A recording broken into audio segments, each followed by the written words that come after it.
আসসালামু আলাইকুম বন্ধুরা, কেমন আছেন সবাই? আজকে আমার এই ছোট্ট মামনিটার প্রথম স্কুল। তো আজকে আমরা যাচ্ছি ওকে নিয়ে স্কুলে। তার আজকে প্রথম ক্লাস। তো বলতে বলতে আমার মাটা আস্তে আস্তে বড় হয়ে গেল।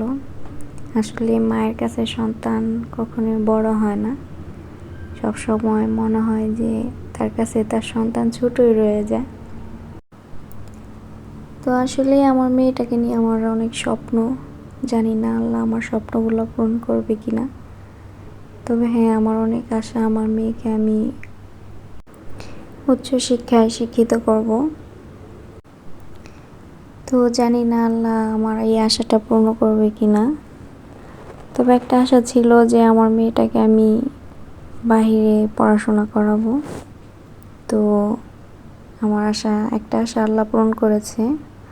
তো বাকি আশাটুকু আমার আল্লাহর কাছে এইটুকুই যে আমি আমার মেয়েকে যতদূর পারি আমার যতদূর সম্ভব আমি ততদূর আমার মেয়েকে পড়াশোনা করাবো।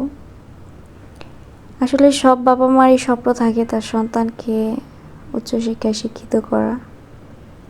হয়তো কারো স্বপ্ন পূরণ হয়, কারো স্বপ্ন পূরণ হয় না। তবে আমি জানি না, আমার অনেক ইচ্ছা আমার মেয়েকে আমি সুন্দর একটা জীবন দেব। বাকিটা আল্লাহর উপর ছেড়ে দিলাম। তো আমরা এখন চলে আসছি আর কি। এখন আমরা স্কুলের ভিতরে চলে যাব। ওখানে আর কি মেয়েকে রেখে তারপর আবার আমরা বাসায় চলে যাব। তো আজকে যেহেতু প্রথম, তাই আর কি মেয়েকে দিতে আসছি। আমরা অলরেডি বাস ভাড়া করে দিয়েছি মেয়ের জন্য। তো এটা হচ্ছে আর কি বাচ্চাদের যে কেজি 1 আর কেজি 2, আর ওই পাশে হচ্ছে 1 থেকে একদম 10 পর্যন্ত বড় বাচ্চাদের।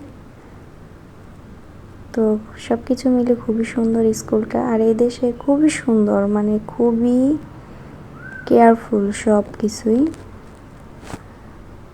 তো মেয়েকে রেখে আর কি চলে যাচ্ছি বাসার দিকে।